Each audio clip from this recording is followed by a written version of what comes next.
Thank you for joining us today in the studio with Dean Rick Fountain. We have Captain Keith Hoskins, retired U.S. Navy.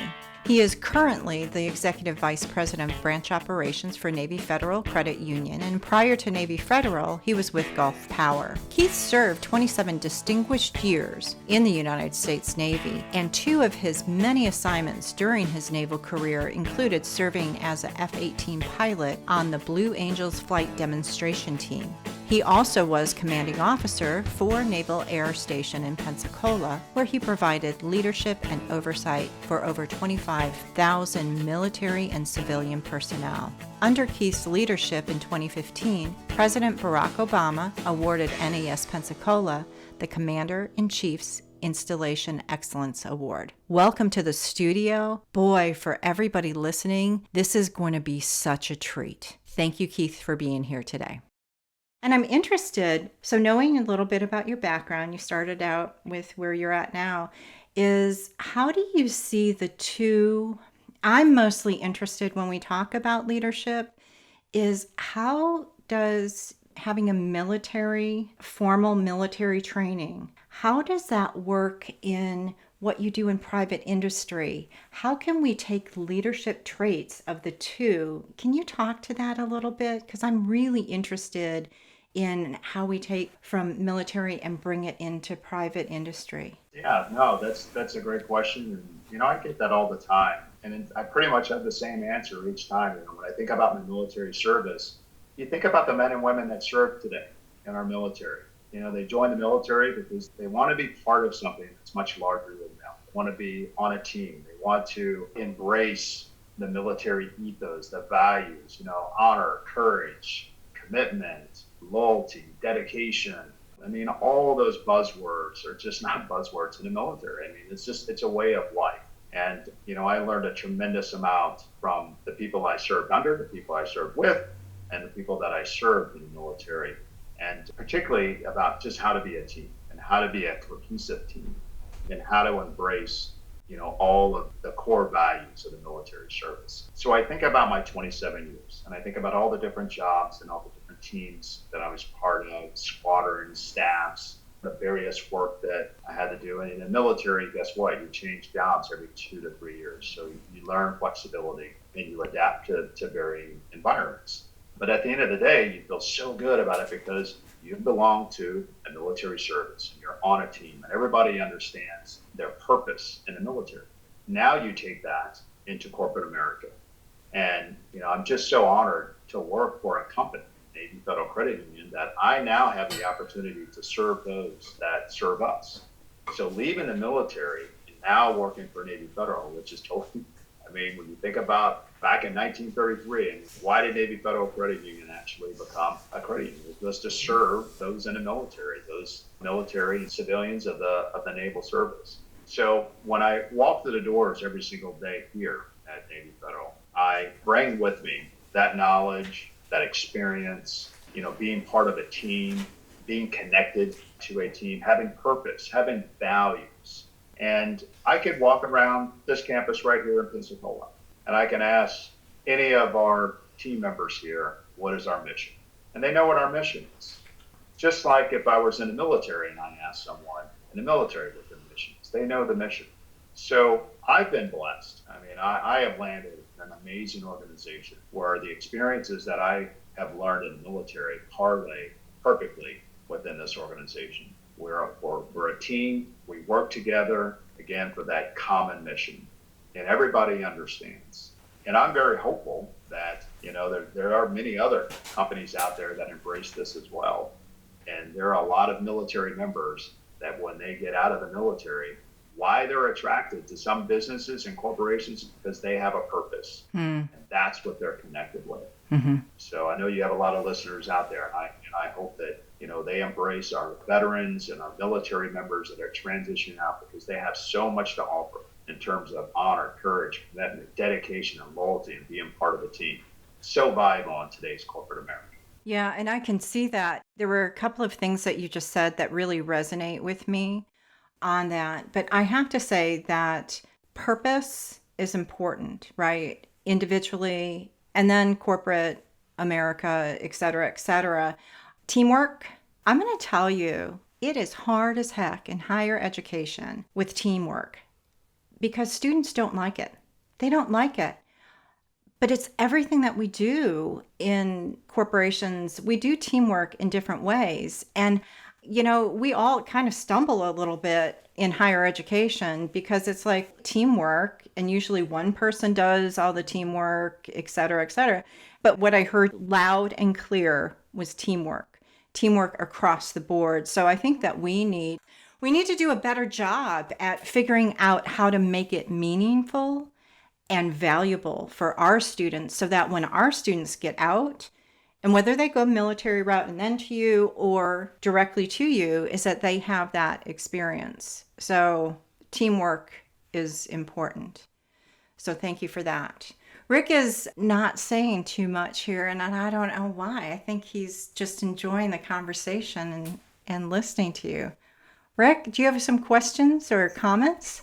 Well, a couple of thoughts I think I want to share. Thank you, Keith, for being here. I was mesmerized again today as I was when I saw you participate in the panel about a commitment to continuous improvement that we had out at the Naval Aviation Museum. But I was thinking of a couple of things. I was in a meeting and you saw one of the participants in it before we started today. So we were exploring leadership, and there was a debate, not a debate, but a discussion about the chief, the high enlisted people say they run the Navy, and the officers really make the decisions and they carry it out. One person said that the biggest problem leaders have is letting their ego get in the way. So that, to me, when you start having an ego, it's because you feel threatened that you're not a competent leader and you don't want someone else to show you up. And I think the best example I took away from that program you did about commitment to continuous improvement is the debrief. And you already mentioned it in your discussion, your comments. Everyone debriefs. The leader is debriefed by others so he can continue to improve. And I think that we've been trying to do that more in the College of Business. Is if I'm the leader for the day, then I need to be debriefed to make sure that I'm continuously improving. Just because I'm the dean or you're the executive vice president doesn't mean you're not needing to continue to improve your leadership skills. So I appreciated that. And then early on, one of your first comments that I enjoyed that reminded me of what a mentor told me once about, you were talking about honesty, I believe, or people working together. And he was reminding me, he said, look, if you will listen to the people that work with you, that report to you, they will never lie to you. They will tell you the truth either in what they say or in what they do. But if you're not listening and watching, you're going to miss the truth often. So I don't know how that relates. Again, I was mesmerized, and Lucky told me no matter how well you do today to say his leadership discussion was better, but I think you're going to be a hard act to beat today. So. I appreciate that, Rick. And yeah, Captain Tim Kinsella, he's a special leader. We actually invited him out here to Navy Federal Credit Union prior to the pandemic, and he did a presentation at one of our town halls. And I can tell you that it was a packed room on both sessions, and he received 100% positive on the accolades of his presentation. It was fantastic. He's a great leader. He is a great leader, and it was fun to have him and talk to him as well about how it kind of goes together, and leadership and formal military training. I will say this, though, which you don't know, Keith, is that so continuous improvement. So we went to that. It was such a great panel discussion that you guys did. Was that in November? It was like October, November, around there. I was honored to be in the audience, socially distanced, but it was great to go to the museum, to see all the planes, and it was really special. So Rick said, man, we need to do what was talked about. We need to do more of what they do in the military here in the university. We need to do that murder board that they talked about. And I said, Dean, that's not going to fly I am not going to do that murder board. I don't want to go that deep. So we haven't done that yet, but we do, just so that you know, in all seriousness, we do continuous improvement and through accreditation and things like that. But bringing in, because I come from corporate level, bringing that into academia, we have a way of doing things. We don't just do, I call it the one hit wonder. We just don't do something just to do it. It has to go back to our mission and all of that. So I think that all of us learn along the way. I still say no murder board. I don't want to know how bad I am because I do enough self-reflection. I don't have to do anything with somebody putting that. But I'm sure it's really important when you're at that level of flying closely. Hey, Keith, how close do you get? Because I see him, I'm in Gulf Breeze, so I see the practice of the Blue Angels. How close do you get? For the Diamond pilots, they get 18 inches wingtip to canopy, and there's some wing overlap there as well. So it's fairly close. Fairly? I would say really close. It's really close. It's really close. Listen, I want to get a little lighthearted here. I see a picture of your aircraft behind you, and I'm always trying to get Allie to find some bumper music for our podcast. And so when you're flying that aircraft right there, what was your theme song? What music was in your hair? Did you think of music? Is there a song that when you hear it, it just brings back those memories? I'm on throttle. I'm going full throttle. So.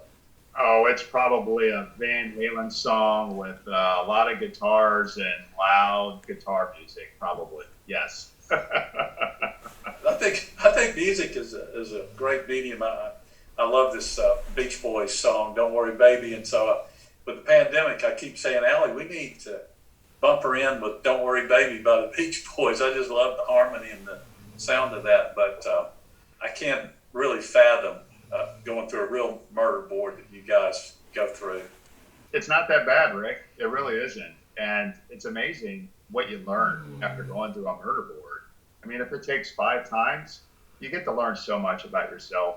And you know, one thing I really enjoyed about a murder board is the fact that I had 3 or 4 people that you're presenting.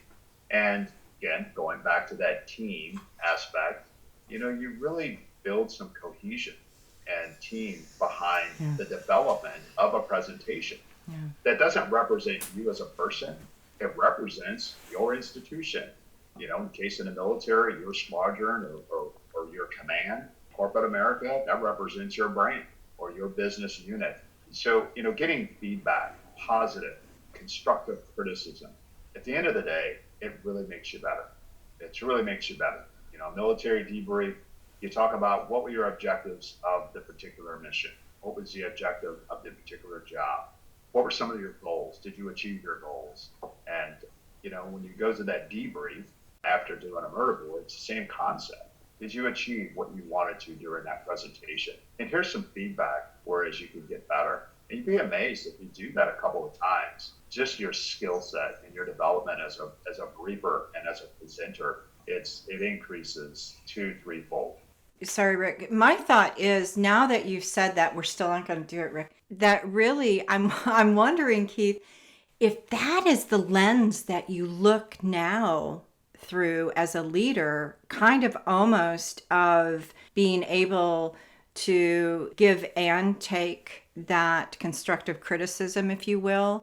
It's just a linear way to do it. I don't know why I was thinking about that as you were talking, bringing that military into corporate America. I bet you that's part of what you bring with you. Oh, absolutely. Absolutely. And there's a lot of, you know, folks here, obviously, that work at Navy Federal Credit Union from the military. And, you know, there's a lot of, you know, aspects, things that were done in the military that actually have migrated over Navy Federal Credit Union. We pride on that, and we pride on those military members that work for this great organization. You know, we continue to learn and we continue to, you know, again, evolve. This isn't a military organization. Just want to make sure that's clear. But there are so many attributes that we have brought from our military experience here that has just been fantastic in terms of, you know, things like our processes or the way we communicate or leadership and, you know, understanding how to better get back to our members because we've lived that military experience. Our families have lived that military experience. So, you know, there's a lot of attributes that we bring to this organization. I'm curious, Keith, if in education we're trying to develop leaders, and we're really spending a lot of time on doing podcasts and talking about leadership and trying to develop even possibly a center for leadership, it seems to me that some of those concepts that you've just described would be a good project within a course on leadership or something in the College of Business where you learn the give and take. It's not all about the day you get the title that you stop learning and then you're the Lord over everyone else. And the murder board gives you an opportunity, I think, conceptually to do that. So it might be interesting one day to have, as we're working with our stakeholders on what our curriculum ought to include, is maybe there are things we could learn that we incorporate to help younger students envision what being a leader is about. And I think at every level, I think I heard Tim say that today, Lucky say that today to you, Lucky, that at every rung on the ladder, each person has a responsibility for some leadership. And I don't think we think about that very often. That was a point, and I think the group that we were in discussions with, everyone just paused for a minute and said, looking back, you could see the people that just seem to have natural leadership, and they develop leadership at every level, at the lowest entry point.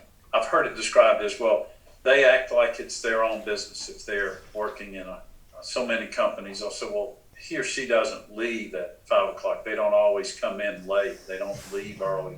They see a piece of trash on the floor. They're not too big to do that. And I think that's the beginning of leadership at those rungs, that they take an ownership, if you will, of doing that and improving, being the best you can be. And it might be, Allie, that as we go forward, we look at how we might incorporate that into somewhere in the curriculum, in some course, we embed that opportunity.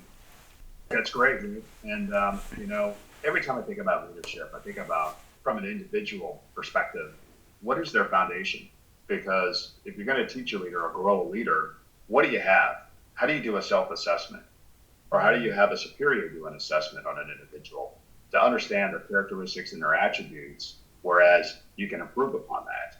So I think in the academic setting, when you're focused on leadership, this is just my personal opinion, what is step one? What are you working with? Because a lot of times with leadership, you'll teach leadership and maybe you have 30 people in the classroom, but you've got 30 different leaders. Mm-hmm.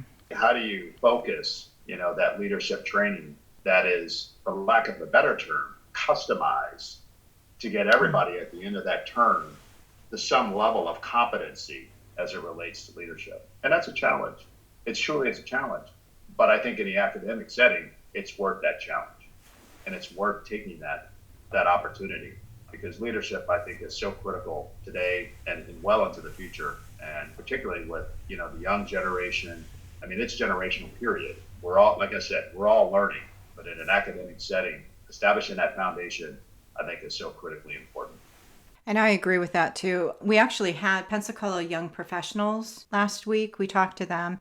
It was really interesting getting the different perspective. And I did the intro of the lens through which they're looking, because it's a little bit different than I think that I came up, if you will, through corporate America, hotel background. The end kind of the podcast, I think now would be a really good time to ask Keith and then Rick, you can jump in and conclude it. I'm interested in a little bit of advice that you would give your 23-year-old self for leadership. So looking back, because this is the truth, this is what we're talking about in education, in order to look at and see, I don't know if you ever wanted to be an executive VP or a CEO or anything, but if you look out and you say a 23-year-old self, what advice would you give yourself? That's a great question. I think as my 23-year-old self, I would probably say read a little bit more about those prominent leaders from our history. I think I probably could have took a little bit more time of doing that as a young adult. And also taking the time, instead of just being a follower at 23, saying one day I'll be a leader, is understand that you possess the capability to lead and to take on more ownership of leadership and your development. I think for me as a 23-year-old, I think I waited just a little too long to really understand my role as an officer in the Navy, and grasping that responsibility and really understanding what responsibility meant under the auspices of leadership. And then also the third thing that I would tell my 23-year-old self is, as a leader, you will fail. But when you fail, how do you learn from that failure and keep moving forward? Because as leaders, we can't stall. If you have a plan, you have a strategy, and you have a good foundation as a leader, your fails should be small. They should be small. It shouldn't be to the magnitude to really wreak havoc in an organization. But when you have those failures, how do you learn and how do you continue to move forward in a very positive manner? I think that's excellent. Rick, wrap it up. Well, it's hard to wrap up on that. I'm taking away today is I was 23, or I was talking to a 23-year-old student. Never turn down the opportunity to lead. What a great comment that you were provided. And what was it your father told you when you told him you wanted to get the Blue Angel? What were the two things he told you not to do? Two very simple things, Rick. He said, stay out of trouble and stay in school. Stay in school. I think stay out of trouble is probably good advice at whatever stage you are. We were talking about someone losing a command not too long ago because their self-will was to punch somebody in the face in a restaurant or something, or a bar. So I think that those are great things. We learn so much on these podcasts, and I think it makes us better in the education field. It helps us deliver a product. And I hope one day, maybe as we develop leadership with our students, we can get you, I know you're busy, but get you to come and speak with our students, and they will learn a lot from your wisdom and your experiences. I'm enriched every time we do one of these, Allie. I'm so appreciative of you taking time. And congratulations on your new promotion, new job. Thank you, Rick. I really appreciate it. And thank you, Allie. You're welcome. This has been a phenomenal session with both of you. Yeah. And thank you for your leadership at University of West Florida. Thank you for all you do for our community and for our students at University of West Florida. So thank you both, and really appreciate this opportunity. You bet. Thanks for being here. All right. Thank you.